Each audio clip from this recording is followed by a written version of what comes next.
Hello student, how are you? I hope you are well and healthy at your home. And I am here with a new video of chapter number 6, Accounting Equation. That is the very important chapter, and in this chapter you studied that each and every transaction affect the business and it always assets total is always equal to the liabilities plus capital. It is the formula of accounting equation. तो इसी फार्मूले को हम एक बार और explain करेंगे with a new example, that example number 3 of D K Goyal book. So let's start. Question: prepare accounting equation from the following. Started business with a cash rupees 1 lakh. इस transaction में first transaction started business with cash. Businessman ने क्या किया है? Cash के साथ business start किया. That means in a business cash is increase. जैसे ही बिजनेसमैन ने कैश अपने बैंक अकाउंट से, पर्सनल वाले अकाउंट से विड्रॉ करके बिजनेस के अकाउंट में ट्रांसफर किए, तो that means cash will be increase in business, that is 1 lakh rupees, and this cash is considered as capital. It is the liability of business unit because owner and the business unit are separate. So same, it is the effect of dual aspect concept. Each and every transaction affect two accounts. Now second transaction is purchase goods for cash. In second transaction, businessman purchase goods for rupees 20,000 on cash and rupees 30,000 on credit. Second transaction में जो business का honour है उसने 20,000 की goods जो है वो cash में परचेज की हैं और 30,000 की गुड्स जो हैं वो क्रेडिट में परचेज की हैं. So firstly we check the net effect of this transaction.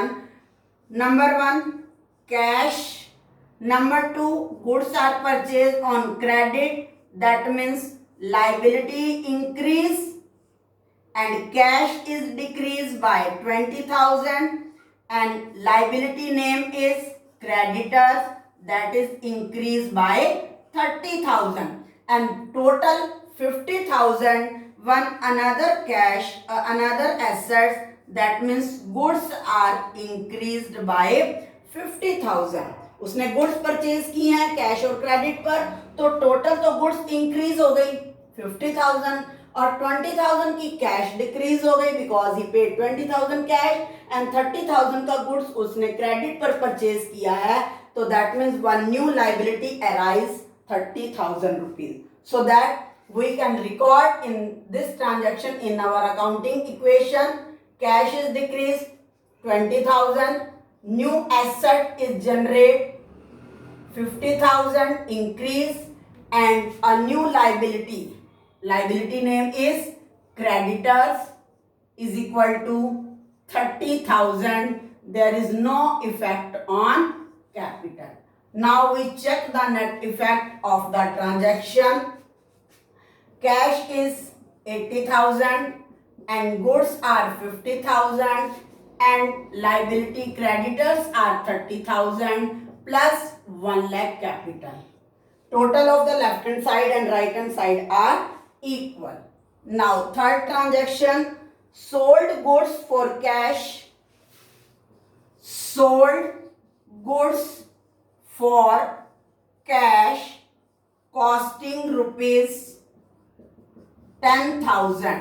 उसने गुड्स सोल्ड की हैं 10,000 की वो कैश में एंड ऑन क्रेडिट पर भी गुड्स सोल्ड की हैं और उसकी कॉस्टिंग है rupees 15,000 and both are sold on 20% profit. both at 20% profit. So first of all, we check the net effect of this transaction. So here, firstly we calculate the profit. Cash costing 10,000 multiply 20 by में 100. Goods की cost 10,000 थी और उसके ऊपर 20% profit हो गया, तो that means profit amount is 2,000 and selling price is 12,000. Clear? जब वो 10,000 की गुड्स को कैश में सेल करेगा तो उसे कैश कितनी रिसीव होगी? 12,000. Second, he sold the goods on credit costing rupees 15,000 and profit is equal to 20%. Same इसका भी प्रॉफिट कैलकुलेट करेंगे. That means profit is equal to 3,000. Now selling price become 15 plus 3, 18,000. Is it clear, students? Now you check the net effect.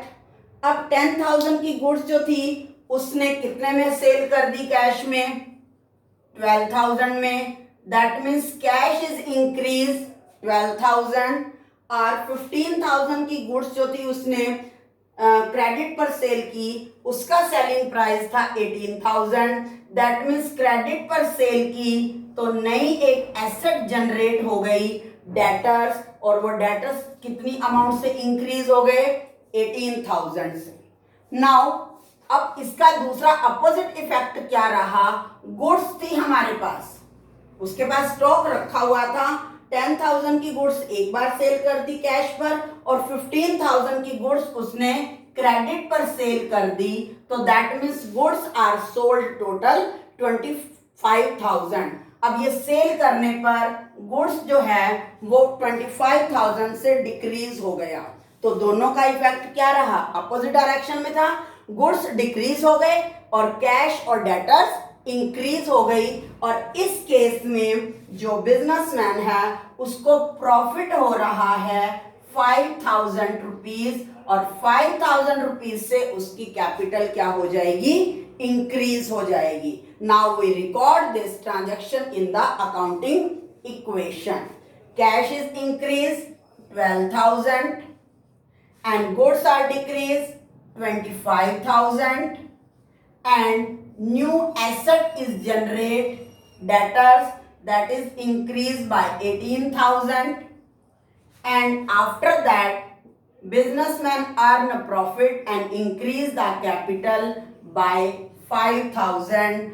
A new equation become 92,000 cash, 25,000 goods plus 18,000 debtors and liabilities are 30,000 and 1,05,000 is capital. Now you compare the left hand side and right hand side. 92,000 plus 25,000, that means 1,17,000 and 1,17,000 plus 18,000, that means 1,35,000 left hand side and 1,35,000 right hand side.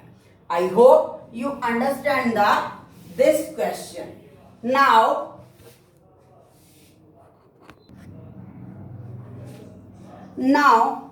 I will explain this topic with the help of new example. Example number 4. Show the effect of the following transactions on assets, liabilities and capital through accounting equation.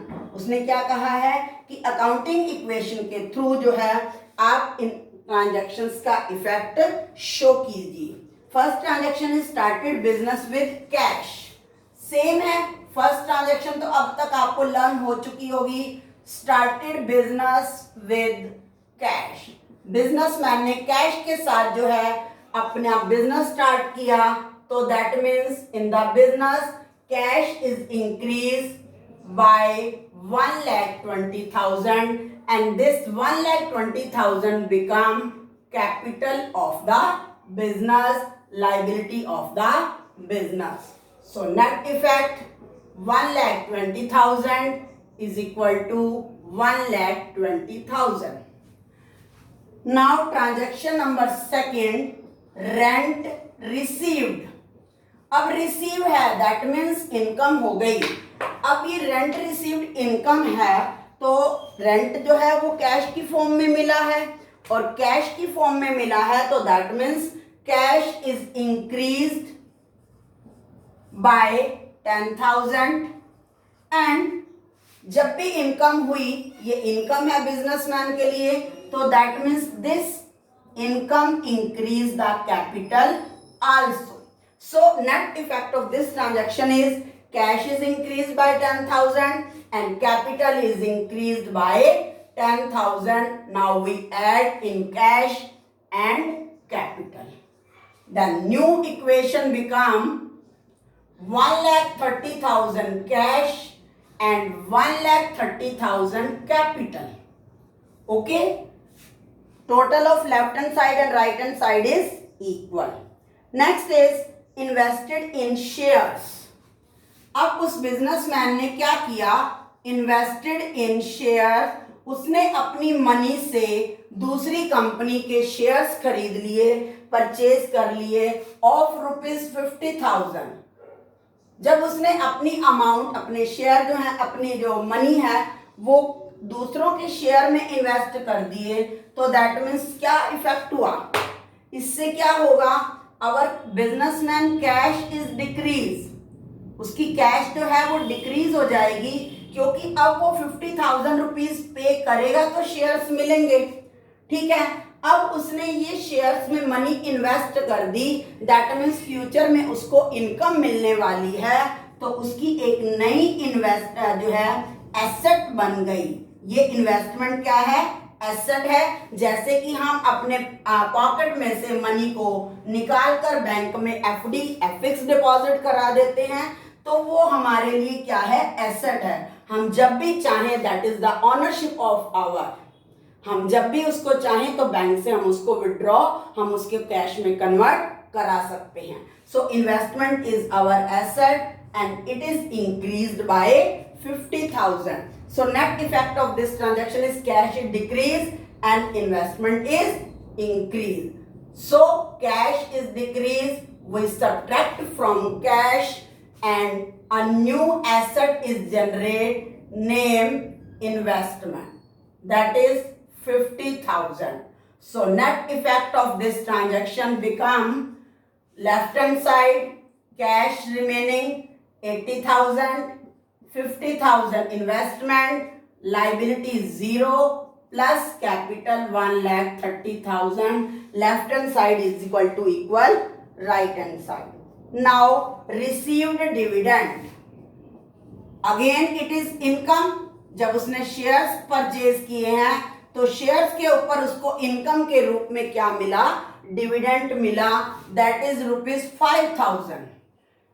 उसको income हो गई तो that means income से जो है वो cash increase हो जाएगी बाय 5,000 और ये इनकम जो है हमारी कैपिटल को इंक्रीज कर देगा, that is 5,000.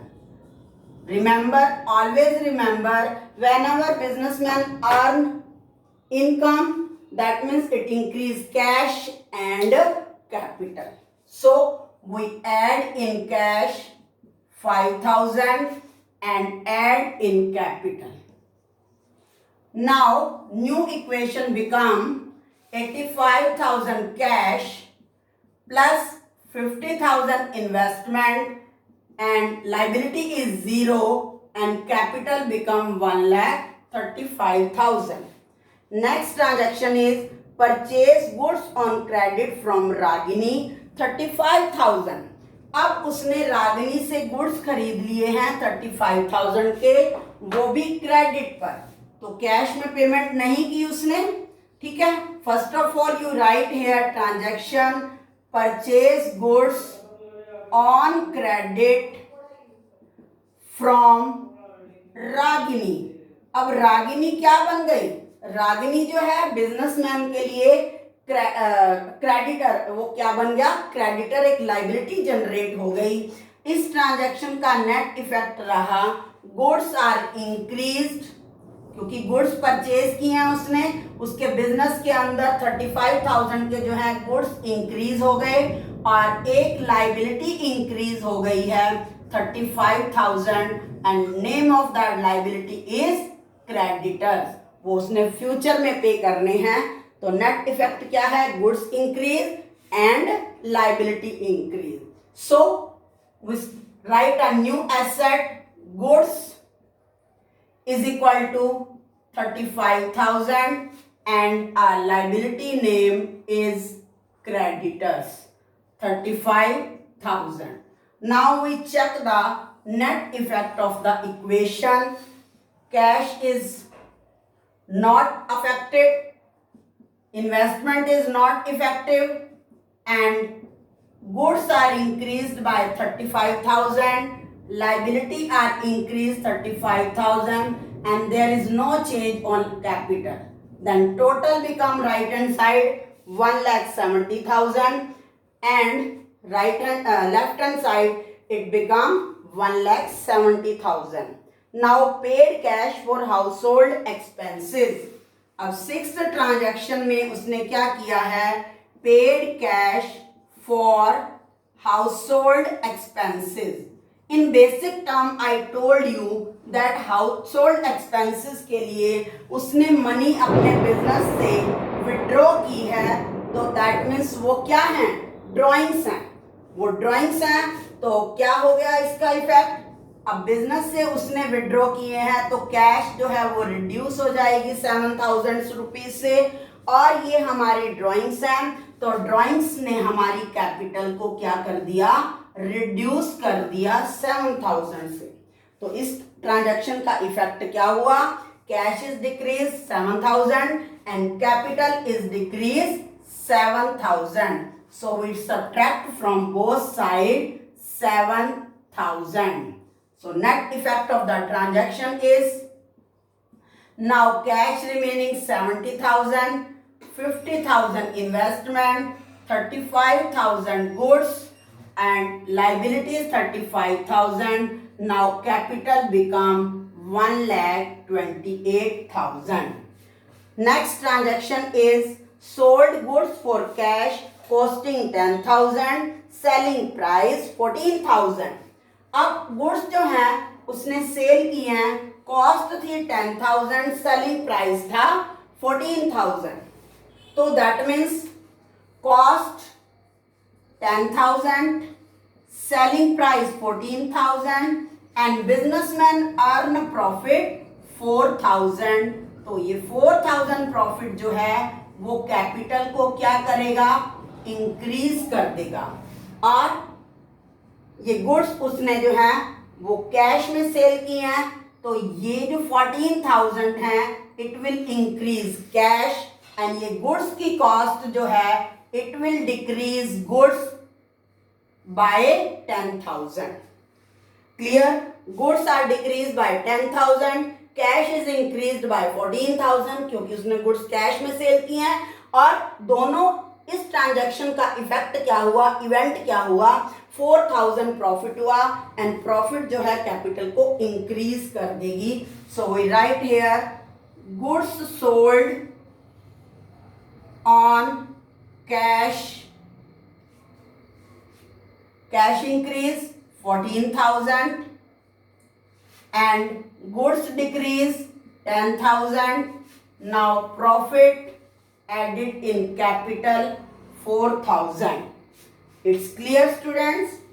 So net effect of this transaction become 92,000 cash, 50,000 investment, and now goods are remaining 25,000 and 35,000 creditors, and now capital become 1,32,000. Next transaction is cash paid to Ragini. अब next में उसने क्या किया है, Ragini liability थी, अब उस रागिनी को उसने कैश पेमेंट कर दी, तो that means cash is decrease by 35,000। जब वो रागिनी को पेमेंट कर देगा, रागिनी क्या है, क्रेडिटर्स है, लाइबिलिटी उसने पे कर दी, तो दैट मीन्स लाइबिलिटी डिक्रीज हो गई। First time asset is decreased 35,000 and liability is also decreased 35,000. There is no effect on capital and other assets. So now cash is 57,000 plus 50,000 as investment, 25,000 goods, and now liability is